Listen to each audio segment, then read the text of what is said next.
ቅድማያቶቼ ከንደርታ ናቸው ብሎ ነው የጻፈው ጀነራል ተፈራ። መጽሐፉን ግባና አንብብ። ገጹን አመጣልሃለሁ፣ እዚህ ዲስፕሌይ ያደርግልሃል።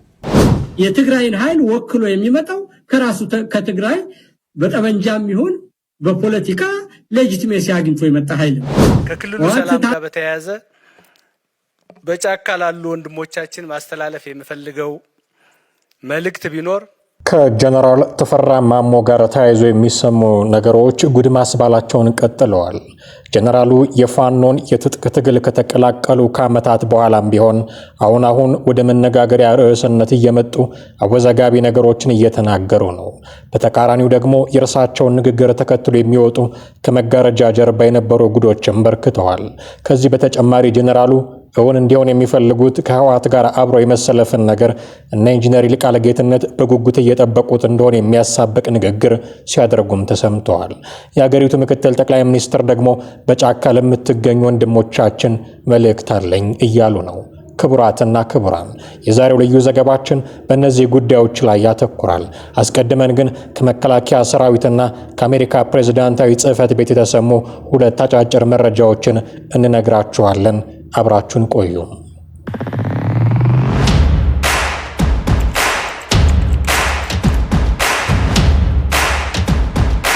የምስራቅ እዝ ኮማንዶ ባቀደው የጋራ ኦፕሬሽን ከምስራቅ እዝ አሃዶች ከኮማንዶና አየር ወለድ እዝ እንዲሁም ከአማራ ክልል ጸጥታ ኃይል ተውጣጥተው በጋራ ባደረጉት ኦፕሬሽን 96 የፋኖ ኃይል አባላትን ከጥቅም ውጭ ማድረጋቸውን አስታወቁ።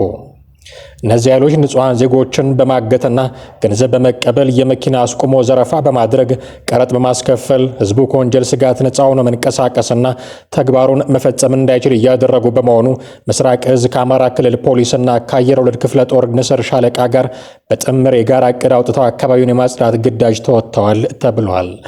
ይህ ከጥቅምት 27 እስከ ህዳር 2 ቀን 2018 ዓ.ም ለስድስት ተከታታይ ቀናት የጸረ ሽምቅ ስምሪት የተደረገው በባህር ዳርና አካባቢው በሰሜን ጎጃምና በምዕራብ ጎጃም ዞኖች በሚገኙ የተለያዩ ወረዳና ቀበሌዎች ውስጥ ነው። ስምሪቱን ከመሩት ውስጥ የኮር አዛዥ ብርጋዴር ጄኔራል አዲሱ መሐመድ፣ የአማራ ክልል ፖሊስ ወንጀል መከላከል ጠቅላይ መምሪያ አዛዥ ምክትል ኮሚሽነር አበበ ውቤና የአየር ወለድ ክፍለ ጦር ንስር ሻለቃ አዛዥ ሻለቃ አስናቀ መርድ በሰጡት ማብራሪያ በጥምረት በተደረገው ኦፕሬሽን 27 ታጣቂዎች ተደምስሰዋል፣ 8ቱ ቆስለዋል፣ 61 ተማርከዋል። አመራሮችን ጨምሮ 8 የሚሆኑት ደግሞ እጅ ሰጥተዋል። ፋኖ ሲጠቀምበት የነበረ 58 ኤኬኤም ክላሽ፣ 90 የቃታ መሳሪያ፣ 11 ሽጉጥ፣ 5 ቦምብ፣ 1281 ልዩ ልዩ የጥይት አይነት እንዲሁም 6 በሞባይል ሲስተም የሚፈነዳ ፈንጂ በቁጥጥር ስር ውሏል ተብሏል። በአጠቃላይ ይህ ኦፕሬሽን ታጣቂው ቡድን ከፍተኛ የሆነ የስነልቦና ጫና ውስጥ ገብቶ እንዲኮላሽና ተረጋግቶ እንዳይንቀሳቀሱ ያደረገ ሲሆን ጥምር ጦሩ እግር በእግር እየተከታተለ እየማረከ ፋኖ ይዞት የነበረውን አካባቢ የማጽዳት ስራ መስራቱን ተናግረዋል። ጥምር ጦሩ ታጣቂው በገባበት ቦታ ሁሉ በመከተል የጸረ ሽምቅ ግዳጁን አጠናክሮ በሚቀጥልበት ሰዓት ጭንቅ ሲይዘው የያዘውን ትጥቅና መሳሪያ በየበቆሎውና በየጫካው እየወረወረ ቢሮጥም ጥምር ጦሩ በገባበት እየገባ መሳሪያ መማረክና ሲጠቀምባቸው የነበሩ ቁሳቁሶችን ማውደም ችሏል ሲሉም አብራርተዋል። እንደ አዛዦቹ ገለጻ ይህ ውጤት የተገኘው አስቀድሞ ሁሉም የጸጥታ አመራሩ በእቅዱ ላይ በመወያየትና ቀጠናዎችን በጋራ ለይቶ ክፍፍል በማድረግ ወደ ስራ በመገባቱ ተናቦና ተግባብቶ በቅንጅት ግዳጁን በመፈጸሙና ህብረተሰባችን ባደረገው ያልተቆጠበ ድጋፍ ነው ብለዋል። ዘገባው የምስራቅ እዝ ሚዲያ ነው።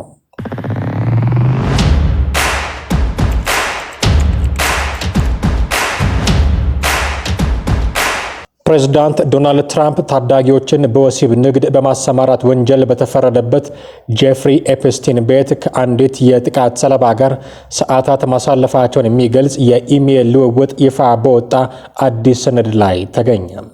የአሜሪካ ኮንግረስ የቁጥጥር ኮሚቴ አባል የሆኑ ዴሞክራት ህግ አውጪዎች ከጄፍሪ ኤፕስቲን ጋር የተያዙ ከ20 ሺህ ገጽ በላይ ብዛት ያላቸው ሰነዶችን ይፋ አድርገዋል። ዴሞክራቶች በመጀመሪያ ይፋ ያደረጉት 3 የኢሜይል ልውውጦችን ነበረ። ይፋ ከወጡት ልውውጦች ውስጥ ከተፈረደበት በኋላ በአውሮፓውያኑ 2019 ራሱን ባጠፋው ጄፍሪ ኤፕስቲን እና የረዥም ጊዜ አጋሩ በነበረችው ጊዝላኔ ማክስዌል መካከል የተደረጉ የመልእክት ልውውጦች ይገኙበታል። በአሁኑ ሰዓት ማክስዌል በወሲብ ዝውውር ወንጀል 20 ዓመት ተፈርዶባት በእስር ላይ ነች።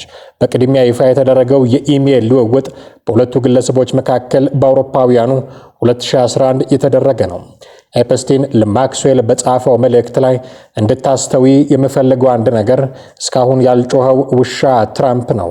አንዲት የጥቃት ሰለባ ከእርሱ ጋር ቤቴ ውስጥ ሰዓታትን አሳልፋለች ብሏል። አክሎም ትራምፕ በፖሊስ አዛዥ ጭምር አንዴም ስሙ አልተነሳም በማለት ጽፏል።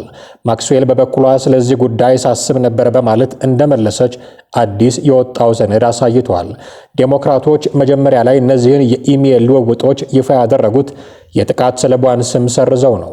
ኋላ ምንም ስረዛ ሳይደረግባቸው በኮሚቴ የተለቀቁ ሰነዶች ግን የተጎጂዋ ስም ቨርጂኒያ እንደሆነ አሳይተዋል። ዋይት ሃውስ የሰነዶቹን ይፋ መሆን ተከትሎ ባወጣው መግለጫ ተጎጂ የተባለችው በኤፕስቲን ላይ ውንጀላዎችን በማቅረብ የምትታወቀውና ባለፈው ዓመት ራሷን ያጠፋችው ቨርጂኒያ ጁፍሬ ነች ብለዋል። ዋይት ሃውስ በመግለጫው ቨርጂኒያ ፕሬዝዳንት ትራምፕ ምንም መጥፎ ድርጊት ውስጥ እንዳልተሳተፉ በተደጋጋሚ ተናግራለች ብለዋል። ግለሰቧ በአውሮፓውያኑ አቆጣጠር 2016 በሰጠችው ቃል ትራምፕ በማንኛውም የበደል ድርጊት ላይ ሲሳተፉ እንዳልተመለከተች ተናግራ ነበር። በ2024 በወጣው ግለ ታሪክ መጽሐፏ ላይም ትራምፕን በመጥፎ ድርጊቶች አልጠቀሰችም። ይፋ የወጣ ሌላ ሰነድ ኤፕስቲንና ትራምፕን በተመለከተ በርካታ መጽሐፍትን በጻፈው ማይክል ዎልፍ መካከል የተደረገ የኢሜይል ልውውጥን ይዘዋል። ከልውውጦቹ አንዱ በ2018 ትራምፕ ለመጀመሪያ ጊዜ ፕሬዝዳንት ለመሆን የምርጫ ቅስቀሳ ላይ እያሉ ዎልፍ ለኤፕስቲን የጻፈው ነው። ዎልፍ የአሜሪካ መገናኛ ብዙሃን ሲኤንኤን ትራምፕ ከእርሱ ጋር ስላላቸው ግንኙነት ቀጥታ ስርጭት ላይ ወይም ከዚያ በኋላ በሚኖር መግለጫ ላይ ሊጠየቁ ማቀዳቸውን ገልጾለታል። ኤፕስቲን በበኩሉ ምላሽ ልናዘጋጅለት የምንችል ቢሆን ኖሮ ምላሹ ምን መሆን አለበት ብለህ ታስባለህ ሲል ጠይቆታል። ዎልፍ ለዚህ ጥያቄ ምላሽ ሲሰጥ ራሱ እንዲወጣው ማድረግ ያለብህ ይመስለኛል። ካንተ ጋር አውሮፕላን ውስጥ ወይንም ቤት ውስጥ እንዳልነበረ ከተናገረ የድርጊቱ ዋጋ ያለው የገጽታ ግንባታና የፖለቲካ ጥቅም ይሰጥሃል ብሎታል። አክሎም ኤፕስቲን ትራምፕ ራሱን አሳልፈው እንዲሰጥ በማድረግ አዎንታዊ ጥቅም ሊያስገኝ በሚያስችል መልኩ ሊጠቅምበት እንደሚችል መክሮታል። ትራምፕ የሚያሸንፉ ከሆነም ከእርሱ ገዛ በማድረግ ዕዳ ሊጫንበት እንደሚችልም ነግሮታል። የዋይት ሃውስ ፕሬስ ሴክሬታሪ ካሮሊን ሌቪት በዲሞክራቶች ተመርጠው ወጥተዋል ያሏቸውን የኢሜይል ልውውጦችም ተችተዋል። ይህ የተደረገውም ፕሬዝዳንት ትራምፕን የሚያጠለሽ ሐሰተኛ ትርክት በሊበራል መገናኛ ብዙሃን እንዲፈጠር ለማድረግ ነው ሲሉ ተችተዋል።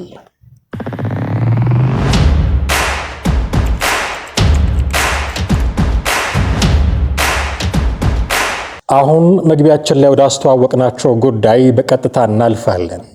ብርጋዴር ጀነራል ተፈራ ማሞ የሰሜኑ ጦርነት ወቅት ህወሓት መራሹን ኃይል ድባቅ ለመምታት አገር ጥሪ ባቀረበችላቸው ወቅት ከነሚያነክስ እግራቸው ከዘራ እየተመረኮዙ ነበረ የአማራ ክልልን ልዩ ኃይል ለመምራት ወደ ግንባር ያቀኑት። በዚህ ቆራጥ እርምጃቸው የተነሳ ከሊቅ እስከ ደቂቅ ያለው ሁሉ ጀግና እያለ ያሞገሳቸው ድንቅ አመራር ጥበባቸውንና ብርቱ ክንዳቸውን ያቀመሷቸው ሰዎች ሳይቀሩ የደነገጡባቸው ወታደር ናቸው። ብርጋዴር ጀነራል ተፈራ ማሞ ከዚህ አይነቱ ለታሪክ ከሚቀመጥ ገድል በኋላ ከመንግስት ጋር የገቡበት ሰጣ ገባ በእስር የታጀበ ነበረ። ከዚያም በፊት ቢሆን የናሳምነው ጽጌና አምባቸው መኮንን ትኩሳት ባህር ዳርን ሲፈጃት ሰሞን ታስረው ከነበሩ ተጠርጣሪዎች ውስጥ የሚካተቱ ናቸው። ታዲያ እኚህ ጀነራል ከሰሞኑ እየሰጧቸው በሚገኙ አስተያየቶች የተነሳ የታጋዮች አንደበት ውስጥ የሚውሉ የፖለቲካ ተንታኞች ምላስ ላይ የከረሙ ሰው ሆነዋል። በተለይም ከህወሓት ጋር አብሮ ለመስራት የሚያነሷቸው ሐሳቦች ገዢም ነቃፊም በገፍ ያስከተሉላቸው ሐሳቦች ናቸው። የዛሬን ያድርገውና ህወሓት የነካውን ነገር ሁሉ ምን እንደነካው እንጨት ይጠየፉ የነበሩ ሰዎች ጀነራሉ ለህወሓት ስስ ልባላቸው ብለው ለማማት የመረጡት መንገድ ተፈራ ማሞ የዘር ግንዳቸው የሚመዘዘው ከወደ ትግራይ ነው የሚለውን የጎጥ ፖለቲካቸውን ነበረ። ቅድመ አያቶቼ ከንደርታ ናቸው ብሎ ነው የጻፈው ጀነራል ተፈራ። መጽሐፉን ግባና አንብብ፣ ገጹን አመጣልሃለሁ፣ እዚህ ዲስፕሌይ ያደርግልሃል። ስለዚህ ቅድመ አያቶቼ አባቴም ከዚያ ሰው ከመጣ ተቀበሉ ብሎናል። ስለዚህ ከዛ የሚመጣውን ለመቀበል ዝግጁ ከሆነ ከስሮ ያለውን እንዴት እንደገፋ መንገር አለበት። ቅድመ አያቶቼ የመጡት ከንደርታ ነው ብሎ የጻፈው ጀነራል ተፈራ ትላንትና ከትላንት ወዲያ ባስመረቀው መጽሐፍ ላይ ነው በይፋ። ለምን ከዛ መጡ አይደለም። ከንደርታ የመጡ ቅድመ አያቶቹ ቡግና ላይ ላስታ ላይ መሰረት አላቸው። ስለዚህ አያቴ ከዛ ሲመጡ ዘመዶች ናቸው ብለውኛል ይላል። ስለዚህ እሱ ለዘመዶቹ አቀባበል ለማድረግ ቢዘጋጅ ለምን ተቀበልክ ምናምን አይባልም። ስለዚህ አውጃኖ ተገሎ እሱ ጀነራል የሆነበትን ሚስጥር ዘግይቶም ቢሆን ስለጻፈልን እናመሰግነዋል። እሱ አማራ አይደለሁም ካለ በግድ አማራ ነህ አትልም። አማራ ነኝ የሚለውን እኮ አማራ አይደለህም ለማለት የምትዋግቱላ የምትወራጩላ አንተ ግን የምትፈልገውን አይደለም ሲሉላ በግድ ነህ ትለዋለህ ማለት ነው። እንዲህ አይነት ተቃውሞ ይቀርብባቸው የነበሩት ሰው አሁን ከህወሓት ጋር እንስራ ሲሉ የሚቃወም ተንታኝ፣ ምን ሲደረግ ብሎ የሚፎክር ፖለቲከኛ፣ ከዘራቸው ጋር ተሰለፉ ብሎ የሚያብጠለጥል ምንደኛ እምብዛም የለባቸውም። ይልቅስ አበጁ ብሎ የሚያወድሳቸው፣ ትክክል ብሎ የሚዘምርላቸው ነው የሞላው። ከነዚያ አፋሽ አጎንባሾቻቸው መካከል አንዱ ምናልባትም ዋነኛው ሰው ደግሞ ኢንጂነር ይልቃል ጌትነት ናቸው። ኢንጂነሩ ኑሮዬ በአሜሪካ ትግሌ በአማራ ጫካ ብለው የተያያዙት ፖለቲካቸው ቀዝቀዝ ያለ በመሰላቸው ቁጥር እየወጡ የሚናገሯቸው ነገሮች ከውዝግብ እንብዛም የራቁ አይደሉም። ብርጋዴር ጄኔራል ተፈራ ማሞ ያነሱትን ከህወሓት ጋር አብሮ የመስራት አጀንዳ ያስተናገዱትም በዚሁ አወዛጋቢ ስልት ታጅበው ነበር። የትግራይ ህዝብ ከመረጠው ህወሓት ቲዲኤፍም ሆኖ ቢመጣ አብረነው እንሰራለን ሲሉ ነበር ሐሳቡን የደገፉት። የትግራይን ኃይል ወክሎ የሚመጣው ከራሱ ከትግራይ በጠመንጃም ይሁን በፖለቲካ ሌጂቲሜሲ አግኝቶ የመጣ ኃይል ነው። ህወሓት ታጥቦ ተቀሽሮ ይምጣ ወይም ደግሞ ሌላ ኃይል ሆኖ ይምጣ፣ ቲዲኤፍ ሆኖ ይምጣ፣ በምንም አይነት የትግራይ ህዝብ ልብና አእምሮ ይዘው የመጣው ኃይል የትግራይ ወኪል ይሆናል ማለት ነው። ስለዚህ ያንን እኔ የትግራይን ወኪል የአማራ ሄዶ አንተ ወኪል አይደለም ሌላ ወኪል አምጣ የሚልበት ምንም ምክንያት የለውም። ስለዚህ የትግራይን ልብና አእምሮ ይዘው የመጣው የፖለቲካ ኃይል ሁሉ የኢትዮጵያን ሁኔታ ለመበየን ከዛ ጋር መስራት ግዴታ ነው። ከዛ ያለፈ እንደሆነ ደግሞ ኤርትራን አሁን ወራለሁ ወደብ አመጣለሁ እያለ የፎከረ እየሸለለ ዛሬ መጣውብህ ነገ መጣውብህ በሚልበት ሁኔታ የኤርትራ መንግስት ደግሞ በውጭ ጉዳይ ፖሊሲ መሰረት ሊያጠፋው ያለን ስርዓት ራሱን እዛው እንዲገታ የሚችለውን ያህል ማድረጉ ይሄ ቀጠናውን እየረበሸ ኃይል ሱዳንንም እየረበሸ ነው፣ ሶማሌንም እየረበሸ ነው፣ ጅቡቲንም እየረበሸ ነው።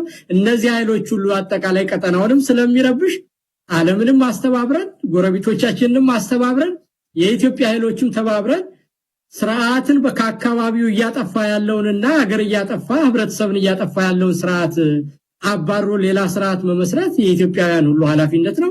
ስለዚህ በዚህ ደረጃ የሚደረግ ግንኙነት ለጥያቄ የሚበቃም አይደለም መሳይ። ህዝቡም ደግሞ ይሄንን በሚገባ ተገንዝቦት አንድ አይነት አመለካከት ይዞ ወደ አንድ አቅጣጫ እያየ ስለሆነ እኔ ብዙም ያነጋግር ደረጃ ላይ ያለን አይመስለኝም ያለ ስርዓት። ስለዚህ ከምንም በላይ ከአሁን ላይ ካለው ስርዓት በላይ አደጋ የሆነበት ነገር የለም። በሁለተኛ ደረጃ አሁን ባለችው ኢትዮጵያ መሳይ አንድ ቡድን ብድግ ብሎ ተነስቶ ትግራይ ላይም ጭቃሹም የሚያቆምበት ወይም አፋር ላይ ጭቃሹም የሚያቆምበት ኦሮሚያ ላይ ሄዶ ገዢ የሚልክበት ዘመን የለም። የራስ አስተዳደር ራሱን የቻለ የተፈጠረ ነገር ኦርደር ኦፍ ዘ ዴይ ሆኗል። ስለዚህ የየአካባቢውን ኮንስቲትዩንሲ የሚወክል ኃይል መምጣት ግዴታ ይሆናል ማለት ነው። የትግራይን ፖለቲካ አሁን አማራ ሄዶ እዛ ሂጄ ትግራይን አስተዳድራለሁ ማለት አይችልም። በየትኛውም መንገድ የትግራይን ኃይል ወክሎ የሚመጣው ከራሱ ከትግራይ በጠመንጃም ይሁን በፖለቲካ ሌጂቲሜሲ አግኝቶ የመጣ ኃይል ነው።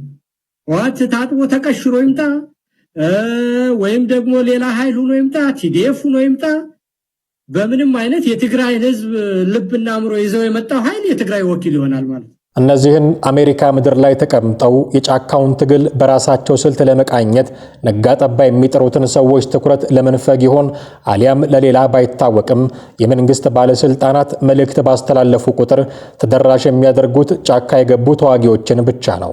እናም ምክትል ጠቅላይ ሚኒስትሩ ተመስገን ጥሩነህ በአንድ ንግግራቸው ላይ ጫካ ያላቸው ወንድሞቻችን ብለው ተከታዩን መልእክት ልከውላቸዋል። ከክልሉ ሰላም ጋር በተያያዘ በጫካ ላሉ ወንድሞቻችን ማስተላለፍ የምፈልገው መልእክት ቢኖር እኛ ፍላጎታችን መበልጸግ ብቻ ነው። ኢትዮጵያ እንድትበለጽግ ደግሞ በርካታ አዳዲስ ፕሮጀክቶች እየጀመርን ነው። እነዚህም ፕሮጀክቶች ለማሳካት ሁሉም ሰው በርብርብና በጋራ መስራት የሚጠበቅበት ወቅት ነው። ከባዕዳን ጋር መተባበር አንድ ቀን በታሪክ ተጠያቂ የሚያደርግ ተግባር ነው። ከዚህ መቆጠብ ያስፈልጋል። ለኢትዮጵያ ዘላቂ ጥቅምና ለኢትዮጵያ ዘላቂ እድገት የሚበረታ ዜጋ ያስፈልጋል።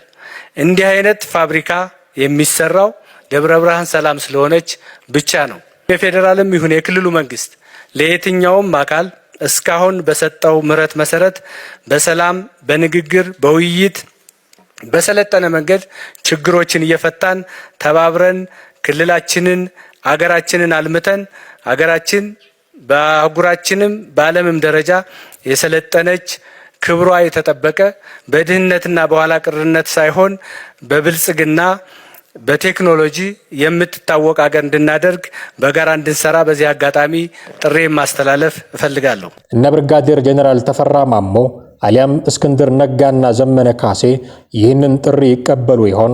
ይህን ጥያቄ እርግጠኛ ሆኖ መመለስ ባይቻልም ከትግሉ ጠባይ ተነስተን ግን አንድ ነገር መገመት እንችላለን። ጄኔራሉና ሌሎች የፋኖ አመራሮች የመንግስትን ጥሪ እንቀበላለን ቢሉ እንደ ኢንጂነር ይልቃል ያሉት ውጭ ሆነው የውጊያውን እሳት የሚመቁ ፖለቲከኞች ኩርፊያ እንደሚከተላቸው ሳይታለም የተፈታ ነው።